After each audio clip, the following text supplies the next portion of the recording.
Willimena Rules: How to Lose Your Cookie Money by Valerie Wilson Wesley. It's about a Girl Scout brownie. Can you believe it? I, Willimena Thomas, am a Girl Scout.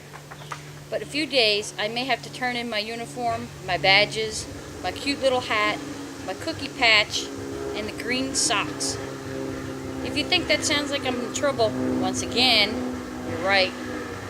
The trouble arrived in the form of sweet, innocent, little peanut butter cookie creams, chocolate mints, and 100% shortbread cookies. I sold box after box. I even got a patch for being the top seller in my troop. But then, I lost the money. Scratch that out. But then, I spent the money. I was trying to do my best and live up to the Girl Scout law, but somehow I broke the law at the same time. Here's how I did it, step by step. Willie.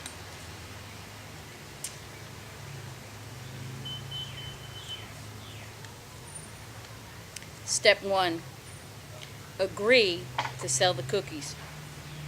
The cookie money was gone. Well, most of it anyway. 3 weeks ago, I had $25.75. I earned it by selling Girl Scout cookies.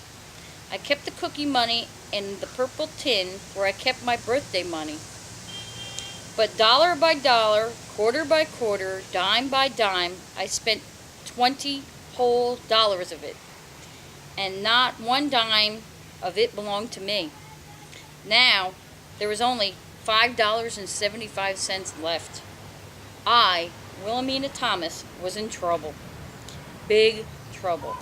The kind of trouble where people look at you and just shake their heads. The kind of trouble that gets you punished for weeks. I was supposed to give the cookie money to Mrs. Jones, our troop leader, by the last day of Girl Scouts. But I got a sore throat and I couldn't go to the meeting. The next week, my mom went back to work and she couldn't drive me. Then my dad started graduate school, and our babysitter, Mrs. Cotton, doesn't drive. Then Mrs. Jones went out of town.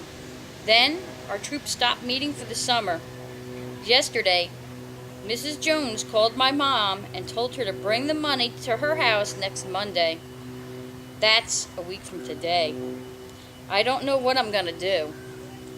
Willie, come down and get your pancakes before they get cold, my mom yelled from the kitchen. Okay, I yelled back. But I knew the pancakes just wouldn't go down. My throat was too tight. I shoved the purple tin into my desk drawer as far back as I could push it. I slipped on my socks, tied the laces on my sneakers, and went downstairs. I sat down at the kitchen table across from Tina, my big sister. Morning, stupid, Tina said. I breathed a sigh of relief. Tina said, morning, stupid, almost every morning. My secret was safe. Tina, don't start the day calling Willie names. My mom gave Tina a warning look. Tina looked away and poured syrup on her pancakes. She drew a squiggly line with the syrup and then printed her name across the stack of pancakes. She dotted the I in Tina with a smiley face. She always does that whenever we have pancakes. My mom poured some coffee into her cup. She took a sip, looked at the clock, and gasped. Oh my! Look at the time, she said. My mom works at the newspaper. She's always in a rush. The good thing about her working at the newspaper is that we always know what's going to be on the front page. The bad thing is, Mrs. Cotton, our babysitter. Mom kissed me and Tina before she headed out the door. Tell Mrs. Cotton that there's tuna fish for lunch, and tell your dad to buy some food for Doofus Doolittle, she said. Doofus Doolittle is our cat. His fur is black, and he has a pointed face and a big golden eyes. He's the cutest cat I've ever seen. I spread some butter on my pancakes, picked up the syrup bottle, and held it over my pancakes. 10 dinky drops dripped out. I glared at Tina. She picked up a fork full of pancakes and nibbled on them. Syrup dripped off the fork onto her plate. "Pig," I said. Just my luck. My dad was coming down the stairs and heard me. "Willimena!" Dad wrinkled up his face into a frown. "I don't want to hear any of that name calling in the morning." "But she called me stupid, and you told her not to call me that anymore," I said. Tina rolled her eyes. "Tina," he still had a frown on his face. "I've told you about that. I don't want to hear that. I've told you about that. I don't want to hear you say that word again." He poured some water into the kettle to make himself a cup of peppermint tea. "But she always says mean things to me," Tina said. "Tina, you're my big girl. You should know better.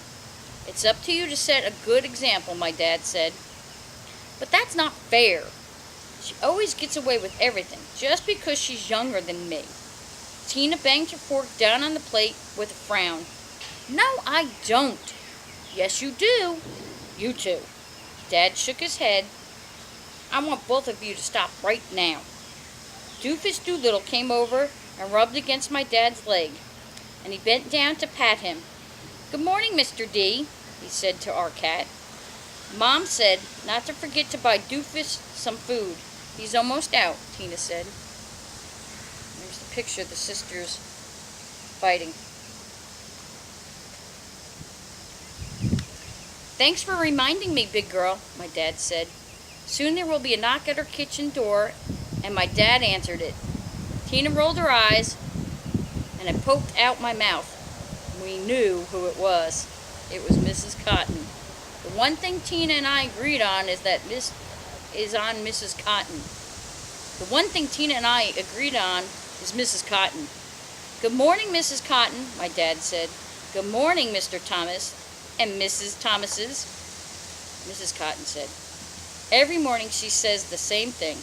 It gets on my nerves. "Good morning, Mrs. Cotton," Tina and I said together. My dad finished his last sip of tea. "Well, it's time for me to go," he said. "Now, I want the two of you to behave yourselves."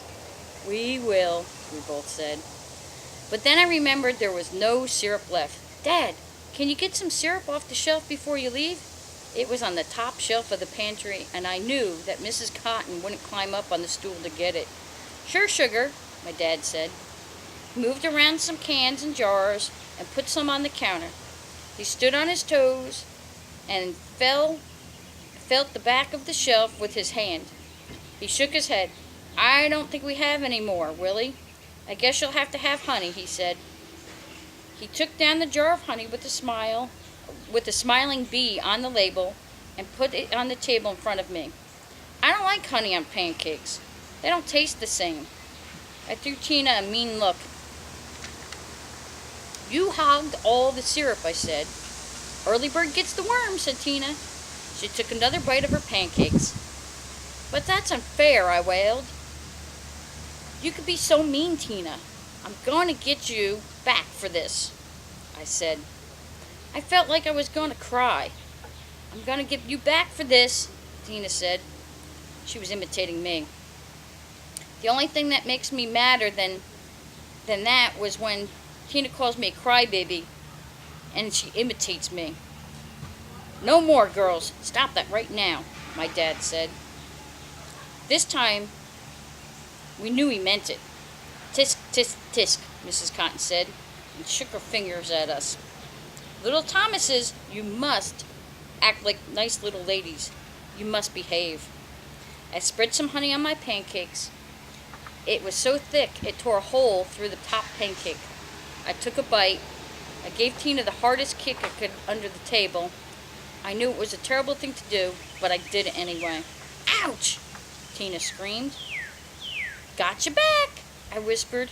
She pulled my chair out, reached I pulled my chair out of reach of her foot. Tina narrowed her eyes and glared at me. "Dad," she said. My father opened his door to leave. "Yeah, big girl." "Did Mom tell you that Mrs. Jones called?" The pancakes with the honey stuck to the roof of my mouth. "What did she want?"